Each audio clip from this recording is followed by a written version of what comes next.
जय Hind guys. Now start और next video lecture. अपनी कड़ी को हम लोग आगे बढ़ाते हैं। अगेन एक हमने क्वेश्चन सिलेक्शन किया है गेट का, और 2019 में है। बड़ा ये एक अलग टाइप का क्वेश्चन उस समय पूछा गया था। तो पहले देखते हैं क्वेश्चंस क्या है। Now let us start the concept of the question here. हालांकि इस क्वेश्चन में कोई बहुत बड़ा दम नहीं था, बट थोड़ी बहुत टेक्निकलिटी थी। ऐसा जनरली क्वेश्चन देखने में आता है कि पूछ दिया जाता है, और at the time of the examinations, और एग्जामिनेशंस टाइम में जो बैठा हुआ स्टूडेंट है ना, ऐसे क्वेश्चनों को देख के बड़ा भ्रमित हो जाता है। मतलब ये टाइम किलिंग की तरह वर्क करता है। तो उसके लिए थोड़ा हम यहाँ टेक्निक डेवलप करने जा रहे हैं। तो देखा जाए what if F be any polynomial of degree at most 2। अब यहाँ कह दिया है कि एक ऐसा एफ पॉलिनोमियल है जिसकी डिग्री ज़्यादा से ज़्यादा हमारी 2 हो सकती है। 2 से ज़्यादा नहीं हो सकती है। मीनिंग एफ की डिग्री 0 भी हो सकती है, 1 भी हो सकती है, 2 भी हो सकती है। राइट, जब एट मोस्ट 2 कह दिया तब तो फिर वहाँ बाउंड्री खींच दी। अगर एटलीस्ट कहता तो 2 और 2 से ज़्यादा हो जाता तो क्वेश्चन बड़ा टफ हो जाता। तो वहाँ तो ऐसे क्वेश्चन बहुत बनने वाले नहीं हैं, वो तो बियॉन्ड हो जाएगा। ठीक है, over r if the constant a and b are such that, constant a and b है ऐसा किसको सेटिस्फाई करता है, for all x belongs to r. Then इसकी वैल्यू पूछा था, इसकी वैल्यू क्या होगी, round off 2 places, round off 2 places, decimal की बात करनी। ठीक है, तो जब भी ऐसा कोई क्वेश्चन हो ना, तो जैसे कहा है कि एट मोस्ट 2 डिग्री, तो तुरंत आप f of x is equal to 0 ले लीजिए। 2 डिग्री लेने का गलती लिसनर्स आप न करें एग्जाम में कभी भी। जब एट मोस्ट की बात है तो उतना न लें, हमेशा जो मिनिमम पॉसिबल है ना लेके उस पर वर्क करें। और जनरली 90% देखने में आता है, आपको सोल्यूशन तुरंत मिल जाएगा।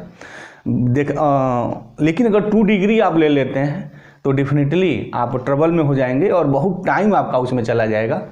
तो ये टाइम ना जाए उसके लिए ये सलाह है, जब भी इस टाइप कभी क्वेश्चन क्रिएट हो तो आप 0 और मैक्सिमम 1 डिग्री पे ही लेके वर्क करें। और 0 डिग्री पे कुछ ना कुछ आपको रिलेशंस मिलेंगे, बहुत कुछ सत्यता मिलेगी और क्वेश्चन की कुछ गारंटी मिलेगी, जहाँ हम अपनी बात करने जा रहे हैं। चलते हैं, ले लेते हैं हम एक ऐसा पॉलिनोमियल ले लेते हैं जिसकी डिग्री हमारी यहाँ 0 है। तो f of x is equal to 0 हमने ले लिया। अरे कोई कांस्टेंट आप ले सकते हैं। तो चलते हैं, तो 0 लेने से बेटर है ना कोई कांस्टेंट, एक लैम्डा ले लिया। लैम्डा भी एनी कांस्टेंट, वो 0 भी हो सकता है, कुछ भी हो सकता है। लैम्डा बिलोंग्स आर, लैम्डा भी एनी रियल नंबर दिस। ये पॉलिनोमियल है, अब डिग्री 0 है। अब चलते हैं, पुट करते हैं D f by d x क्या हो जाएगा, उसको अगर डिफ्रेंशिएशन करेंगे तो वो 0 is equal to a f of x is what, lambda. तो a lambda plus 2 f of x plus 1 भी अगर आप निकालेंगे तो लैम्डा ही आएगा, कांस्टेंट फंक्शन है तो plus 2 lambda plus b lambda this. अब यहाँ से अगर देखा जाए तो लैम्डा टेकिंग कॉमन, तो a plus 2 plus b is equal to 0। This are the real number. यहाँ कहा है ना कि a b belongs such that for all x belongs to r. A b की वैल्यू फाइंड करनी है रिलेशंस की। तो product of 2 numbers is 0। This implies lambda is equal to 0 or a plus b plus 2 is equal to 0। दो मेरी बात आ गई। चल लैम्डा अगर 0 होगा तो ये कंडीशन होगी। अच्छा, दोनों बात मेरी ट्रू हो सकती है, लैम्डा इज इक्वल टू 0 हो, ये भी 0 हो। प्रोडक्ट ऑफ 2 0 इज अगेन ए 0। और प्रोडक्ट ऑफ अगर 2 नंबर का 0 है तो कम से कम एक नंबर तो 0 होना पड़ेगा। तो कहने का मतलब कि लैम्डा 0 होगा या आर ए होगा, ऐसी मेरी बात होगी। मतलब कंडीशंस ऑलरेडी होगी। तो मुझे तो ये वैल्यू चाहिए 4a प्लस 3b की वैल्यू क्या होगी, और इससे इस कंडीशन से मैं ये प्राप्त नहीं कर सकता हूँ। अगर मैं 4a लाना चाहूँगा तो यहाँ फिर वो तो फिर 3b नहीं होगा। तो कहने का मतलब ये हो गया कि अगर कोई स्टूडेंट उसको 0 डिग्री लेके वर्क किया तो उससे केवल रिजल्ट ये मिलेगा। अब हम लोग फर्स्ट डिग्री देखते हैं। तो फर्स्ट डिग्री के लिए क्या आप ये लिखें, f of x is equal to lambda x. अच्छा, प्लस लैम्डा 1 प्लस लैम्डा 2 लेने की गलती ना करें, क्योंकि उससे एक्सप्रेशन लंबा होने लगेगा तो कोई फायदा नहीं होगा। आप जितने मिनिमम डिग्री ले सकते हैं पॉलिनोमियल ना, वो डिग्री ले करके एग्जाम में आप वर्क करें। आपकी जो टाइम ज़्यादा किल होगी वो बचेगी। जैसे यहाँ देखा जाए f of x is equal to lambda x, at most 2 की बात कहाँ है तो 0 1 मैं ले सकता हूँ। चलते हैं, तो फिर d f by d x क्या होगा, दिस इज द लैम्डा, और ए एफ ऑफ एक्स मतलब lambda x plus 2। F of x plus 1 अगर निकालेंगे तो यहाँ हो जाएगा lambda x plus lambda plus b. X plus 2 निकालेंगे तो ये लैम्डा एक्स प्लस 2 लैम्डा। ये पॉलिनोमियल्स हैं, और पॉलिनोमियल सेम तभी होते हैं जब उनके जो एक्स में जो पावर्स हैं करस्पॉन्डिंग पावर के जो कोफिशिएंट्स होंगे वो सेम होने चाहिए। तो कंपेयरिंग द कोफिशिएंट्स, जो एक्स के डिफरेंट पावर हैं उनके कोफिशिएंट का कंपेरिजन किया जाए तो डिफरेंट पावर यहाँ क्या है, यहाँ एक्स 0 है और एक्स 1 है। तो कांस्टेंट टर्म यहाँ लैम्डा है और यहाँ कांस्टेंट टर्म ये मिलेगा 2 लैम्डा मिलेगा दिस, और यहाँ मल्टीप्लाई करेंगे तो प्लस 2b लैम्डा मिलेगा ये। आगे अगर मैं इसको इधर लेके जाऊँ तो फिर वैल्यू क्या मिलेगी यहाँ से, लैम्डा अगर मैं कॉमन करूँ, taking the lambda common here, तो 2 plus 2b minus 1 is equal to 0। Again lambda is equal to 0 और व्हाट, ये यहाँ से वैल्यू क्या आ जाएगी minus 2 plus 2b minus 1 is equal to 0। This implies 2b is equal to minus 1, this is equal to b is equal to minus 1/2। ये हमारी value हो गई, this is the value here. तो यहाँ से b की वैल्यू आ गई, lambda is equal to 0 और ये बात हो गई, राइट। तो अगर लैम्डा 0 नहीं है तब ये बात होगी, अच्छा राइट। ये तो हो गया, b की वैल्यू हाफ यहाँ से आ गई। अब हम क्या करें कि इस इक्वेशन से जो x का जो कोफिशिएंट, जो x में सिंगल पावर है उनके कोफिशिएंट का कंपेरिजन किया जाए। तो देखते हैं क्या मिलता है। तो यहाँ तो x में जो पावर 1 इधर नहीं है तो इधर कोफिशिएंट मेरा 0 हो गया। यहाँ है a लैम्डा, यहाँ प्लस 2 लैम्डा, x का कोफिशिएंट हम कंपेरिजन कर रहे हैं, और यहाँ हो जाएगा प्लस b लैम्डा। तो अगेन लैम्डा आउटसाइड बाहर खींच लीजिए। तो दिस इम्प्लाइज मैं इसको लिख सकता हूँ lambda not is equal to 0, क्योंकि अगर यहाँ 1 डिग्री का पॉलिनोमियल्स आप लिख रहे हैं तो lambda not is equal to 0। तो lambda not is equal to 0 है तो ये तो होना ही होना है पक्का। तो फिर यहाँ हो जाएगा a plus 2 plus b is equal to 0, और b की वैल्यू यहाँ से उठा लिया जाए तो a plus 2 b minus half is equal to 0। तो ये हो जाएगा 3/2। तो this implies a is equal to minus 3/2। ऐसी ये वैल्यू मेरी हो गई, दिस a की वैल्यू -3/2 हो गई और b की वैल्यू माइनस हाफ हो गई। अब तो ये वैल्यू निकाल सकते हैं आप, अब कोई प्रॉब्लम नहीं है। किसकी वैल्यू निकालनी थी, 4a प्लस 3b की। तो what is the 4a plus 3b, तो 4 इंटू a की मीनिंग हो गई -3/2 प्लस 3 इंटू b की वैल्यू हो गई माइनस हाफ। इसको अगर सॉल्व किया जाए तो this is the 2, this is the -6 and this is the -3/2 and this is the -15/2 and -7.5। ये होगा इसका, this is the answer here. तो 4a प्लस 3b की वैल्यू -7.5 आएगी। अब अगर कोई स्टूडेंट एक क्वेश्चंस को पिकअप करने का हमारा उद्देश्य क्या था, सिंपली ये दिखाना था ना कि ऐसे कॉम्पिटिशन्स में टाइम मैनेजमेंट बड़ा इंपॉर्टेंस होता है। आप टाइम मैनेजमेंट को इग्नोर नहीं कर सकते हैं, क्योंकि अगर टाइम मैनेजमेंट आप नहीं करेंगे तो जो आया हुआ क्वेश्चन है वो भी चला जाएगा, तो कोई फायदा ही नहीं होगा। तो time management is very important in the such type of the competitive examination. तो उसके लिए अगर कोई स्टूडेंट तुरंत 2 डिग्री ले लेगा ना, तो फिर 2 डिग्री लेने के बाद बहुत प्रॉब्लम में आ जाएगा। कभी कभी ऐसा होता है ना, जैसे यहाँ डायरेक्ट ऐसी वैल्यू भी पूछ दी जाती है, what is the value of a plus b। अगर ऐसा रहता तो फिर वो हमारा लहटी लग जाती ना, फिर तुरंत तो फिर a प्लस b की वैल्यू -2 हो जाती। लेकिन वहाँ एग्जामिनर थोड़ा, भाई क्वेश्चन है, थोड़ा घुमाना पड़ेगा, इसलिए इसकी वैल्यू को उसने पूछा था। आप 2 डिग्री लिखेंगे तो कैलकुलेशन वेरी लेंदी, बहुत लेंदी हो जाएगा। तो ऐसी चीज़ों से बचना चाहिए। जब भी इस टाइप का क्वेश्चन हो ना, तो मिनिमम से स्टार्ट करना चाहिए हमेशा। Always keep in minds. अच्छा, अगर कोई फर्स्ट डिग्री ऐसा लेके चलेगा तो उसकी लॉटरी लग गई, लेकिन हमेशा लॉटरी लग जाए संभव नहीं है एग्जाम में। तो ऐसे क्वेश्चंस को लगाने की जो मेरी एडवाइस है वो क्या है कि आप मिनिमम डिग्री से बात शुरू करें, क्योंकि यहाँ एटमोस्ट की बात कहा है। तो now starting minimum degree.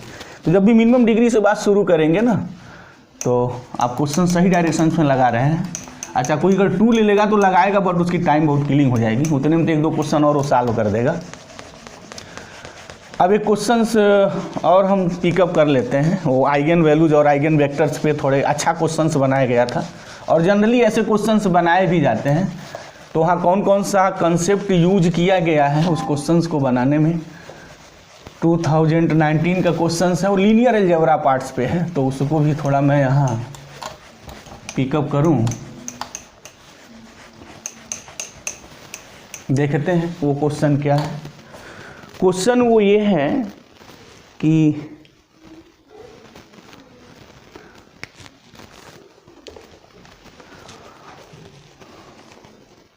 minimal or if the characteristic, this is the question here, if the characteristic and shortcut में मैं लिख रहा हूँ due to the time, characteristic and minimal polynomial of a square matrix कोई square matrix है। अच्छा, अगर ये स्क्वायर ना लिखे तब भी कोई बात नहीं है, क्योंकि जो मिनिमल और जो कैरेक्टरिस्टिक पॉलिनोमियल की गेम होती है वो स्क्वायर मैट्रिक्स पे ही तो होती है। और क्या गिवन है, lambda minus 1, lambda plus 1 raise to the power 4, lambda minus 2 raise to the power 5 and minimal है lambda minus 1, lambda plus 1, lambda minus 2. This then rank of the matrix, then rank of matrix A plus I ये पूछा गया था, where I is the identity matrix, सारे लोग जानते हैं। इस क्वेश्चंस को लेने का उद्देश्य क्या है, इसमें लिसनर इस वीडियो लेक्चर्स को बहुत ध्यान से वॉच करेंगे, क्योंकि हो सकता है इसमें कुछ ऐसे कंसेप्ट की बात की जाए जो फर्दर वे आपको काम में आए। क्या है ये क्वेश्चन, हालांकि क्वेश्चन से कोई बहुत टेक्निकल नहीं है, लेकिन यहाँ बहुत सारे कंसेप्टों को यूज किए गए हैं, बहुत सारी चीज़ें आएंगी जिसका हम यहाँ डिस्कस करने जा रहे हैं। कह रहा है the characteristic and minimal polynomial of a square matrix are given as. तो कैरेक्टरिस्टिक पॉलिनोमियल ए का जो है ना वो f of x is equal to lambda minus 1, lambda plus 1 raise to the power 4, lambda minus 2 raise to the power 5 ये है।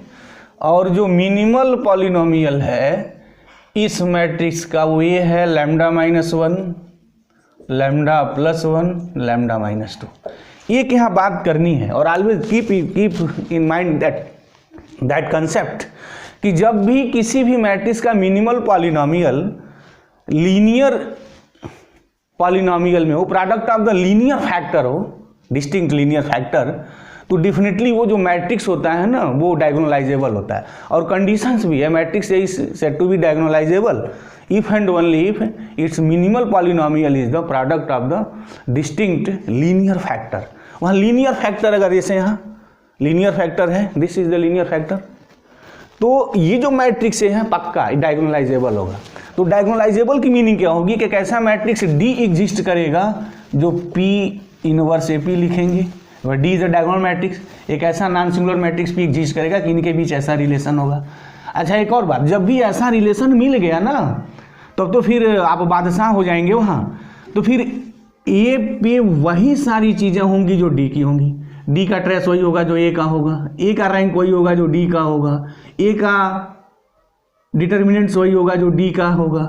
मतलब इस चीज़ों पे जब गेम चलेगी तो आप डी पे ले लीजिए, फिर ए के लिए हो जाएगी बातों। तो this is the very important concept about this. अगर मिनिमल पॉलिनोमियल ऐसा मिल गया तुरंत आप ये चीज़ें लिख लीजिए, हो सकता है आपका सारा जवाब चुटकी में मिल जाए, बातें आपकी साल हो जाए। ठीक, यस। उसके बाद मुझे ए प्लस आई की बात कहा हुआ है कि rank of matrix a plus I क्या होगा। एक और बात कि ए प्लस आई की जो आइगन वैल्यूज होती है ना वो लैम्डा प्लस 1 होती है, जहाँ lambda be the eigen values of ए। ये भी एक हमारा स्ट्रॉन्ग कॉन्सेप्ट है। वैसे एक रिजल्ट ही है कि a plus k I where k be any scalar, अगर lambda be the eigen values of a then eigen values of matrix a plus k I is equal to lambda plus k, ये होता है this. तो चलते हैं देख लेते हैं कि लैम्डा की क्या क्या वैल्यू होगी आइगन वैल्यूज़ की। यहाँ से आ गया 1 और यहाँ से यहाँ पावर 4 है तो मतलब -1 जो होगा ना वो 4 टाइम्स होगा, ये तो सबको पता है दिस। और यहाँ 5 है तो मतलब 2 की जो वैल्यू होगी वो 5 टाइम होगी, 1 2 3 4, ओहो दिस इज द 5 हियर, हो गया। अब यहाँ से हम एक आर्डर भी निकाल सकते हैं, लैम्डा की जितनी वैल्यूज होती है ना उतने उसके आर्डर होते हैं, मतलब जितने आर्डर का होगा उतने डिग्री का मोनिक पॉलिनोमियल बनेगा और उतनी उसकी आइगन वैल्यूज होगी। तो कितनी आइगन वैल्यूज है, ये हो गया 5 और 9, ये हो गया 10। मतलब जो ए मैट्रिक्स का आर्डर होगा ना वो 10 बाई 10 का होगा, दिस हो गया। अब जो P इनवर्स AP मैं लिखूंगा वो मैट्रिक्स डायगोनलाइजेबल हो गया, तो P इनवर्स AP की बात क्या होगी, दिस इज द डायगोनल, और डायगोनल मैट्रिक्स का मतलब आप जान ही रहे हैं कि जब मैट्रिक्स डायगोनलाइजेबल हो गया तो जो डायगोनल में एलिमेंट्स होंगे वो आइगन वैल्यूज होती है, तो क्या हो गया 1 हो गया, बाकी सब 0 0 हो जाएगा। उसके बाद सेकेंड जो होगा 0 -1 ये 0, फिर 0 0 -1, फिर ऐसे -1, ये कितने टाइम्स तक 1 2 3 4 ये हो गया, और ये 5 टाइम्स तक, तो 1 2 3 4 5 ये होगा हमारा, बाकी सब 0 0 हो जाएंगे। ये डायगोनल में एलिमेंट्स आएंगे हमारे, यहाँ से बात शुरू करना 1 2 3 4 एंड दिस इज द 5, ये हो गया मेरा, this is the diagonalisable matrix. ये डी होगा हमारा, पूरी आइगन वैल्यू जिसके डायगोनल एलिमेंट्स पे आ जाएगी। अब कहा है कि रैंक पूछा है, what is the rank of A + I। अच्छा, रैंक अगर A का पूछता तो वही होता जो D का होता, तो D का रैंक कितना होगा, वो जो मेरे नॉन जीरो रोज होते हैं तो सारी आइगन वैल्यू 0 होगी, तो सब जितने आर्डर के मैट्रिक्स होगा उतना ही नॉन जीरो रोज इसमें मिलना ही मिलना है, तो 10 हो जाएगा, A का रैंक मेरा 10 हो जाएगा। बट सीधा सपाट तो भाई गेट का एग्जाम है, सीधा सपाट तो पूछेगा नहीं, बस थोड़ा सा उसने ट्विस्टिंग कर दी कि A + I की आइगन वैल्यूज क्या होगी, रैंक क्या होगा, तो A + I निकाल दिया जाए, तो A + I पे वर्क कैसा होगा, just like as a D + I। A + I के कैरेक्टर वही होंगे जो D + I के हो जाएंगे, तो D + I कैसे निकालते हैं कि जो डायगोनल में हम 1 ऐड कर दें, तो जब 1 ऐड करेंगे तो क्या होगा, जो D + A + जो I का हमारा जो कंसेप्ट आएगा ये क्या होना चाहिए, वो डायगोनल में 1 ऐड करेंगे तो ये 0 हो जाएगा, दिस 0 ये 0, जो -1 है ना वो सब 0 हो जाएंगे, और -1 कितने टाइम्स तक था, 4 टाइम्स तक था, this is the vanish year. यानी इसमें A + I में जो है ना वो 4 रोज मेरी 0 हो जाएगी, तो कुल कितनी रोज होगी, 10/10 का है, 10 होगा, राइट। अगर A का रैंक पूछा जाता तो जितने नॉन जीरो हमारे रोज हैं, और नॉन जीरो रोज वही होते जो मेरी आइगन वैल्यूज आती, तो 10 थे नॉन जीरो आइगन वैल्यूज। अब यहाँ कितने हो गए, 1 2 3 4 कैंसिल हो गया, टोटल 10 है, तो 10 - 4 = 6, यानी 6 रोज जो है, आप देख लीजिए जब 1 करेंगे तो यहाँ 2 हो जाता, और ये सारे जो है मेरे 3 3 3 3 हो जाते, दिस हो जाते A + I में, तो डायगोनल एलिमेंट्स क्या हो जाते, 2 हो जाता और 3 3 हो जाता, बाकी ये 4 0 हो जाते, तो 4 0 रोज मिलेंगे, और 10 कुल मेरे रोज हैं, ये मतलब इसमें 6 जो है नॉन जीरो रोज हैं, तो जो रैंक ऑफ A + I होगा दिस इज द 6। तो इस क्वेश्चन के पीछे एक कंसेप्ट था, और ये कंसेप्ट का बड़ा यूज करके क्वेश्चंस को बनाया जाता है, तो मुझे उम्मीद है कि ये जो बातें थी this is the clear here, have no any problem. अब हम और भी कुछ अच्छे क्वेश्चंस और टफ क्वेश्चंस अगेन जो मैं सीरीज चला रहा हूँ क्वेश्चंस उठाऊंगा और उसको सॉल्व करूंगा। तो thank you very much guys, जय हिंद।